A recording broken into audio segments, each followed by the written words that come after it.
ጤና ይስጥልን እንደምን አላችሁ? ዶክተር አኒሳ ነኝ የቆዳና አባለዘር ሕክምና ስፔሻሊስት።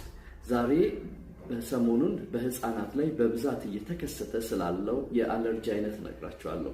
ይህ አለርጂ በምግብ ሳይሆን በተባይ አማካይነት የሚመጣ ሲሆን ህፃናትን በተለይም ማታ ማታ ላይ በማሳከክ እየቀላ በመውጣት የሚያስቸግር የቆዳ አለርጂ ነው።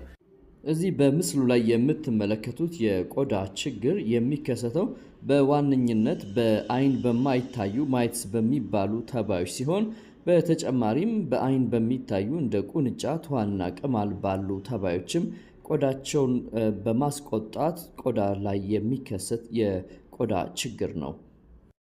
ህፃናት ወደ አዲስ ቦታ በሚሄዱበት ጊዜ አለበለዚያም ቤት በሚቀይሩበት ወደ ክፍለ ሀገር ወይም ወደ ሌላ ሀገር በሚንቀሳቀሱበት ጊዜ ቆዳቸውን አግኝቶ የማያውቅ ተባይ ቆዳቸውን በሚያስቆጣበት ጊዜ የሚከሰት የአለርጂ አይነት ነው። ማታ ማታ በማሳከክ በተለይም ደግሞ የተወሰኑ የአካላችንን ክፍሎች በመምረጥ እንደ እግር መዳፍ ሊሆን ይችላል፣ የእጅ መዳፍ፣ እንደዚሁ ጀርባ አካባቢ፣ መቀመጫ አካባቢ እና ደረት እንደዚሁም ሆድ ላይ አልፎ አልፎ የሚወጣ ማታ ላይ በጣም የሚያሳክና ጠዋት ላይ የተሻለ የሚመስል በጊዜ በሄደ ቁጥር ደግሞ እየጠቆረ ቦታ ላይ ጠባሳ መልክ የሚጥል ሲሆን አንዳንዴም ለኢንፌክሽን ልጆችን ሊያጋልጥ ይችላል። ማታ ማታ ህፃናቱ ከማከካቸው የተነሳ ቀን ላይ የመነጫነጭና እንደዚሁም ደግሞ ትምህርታቸውን በአግባቡ ለመከታተል የሚቸገሩበት ሁኔታ ሊከሰት ይችላል።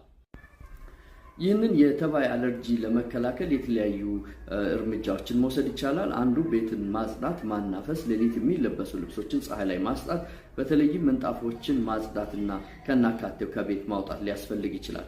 ከዚህም በተጨማሪ እነዚህን ተባዮች ለማጥፋት ምክንያቱም በአይን የማይታዩ ስለሆኑ የተለያዩ ተባይ ማጥፊያ ፍሊቶችን መጠቀም ይቻላል። በተለይ በሳምንት 2-3 ጊዜ ቤት ውስጥ መንፋት ጥሩ ለውጥ ሊያመጣ ይችላል።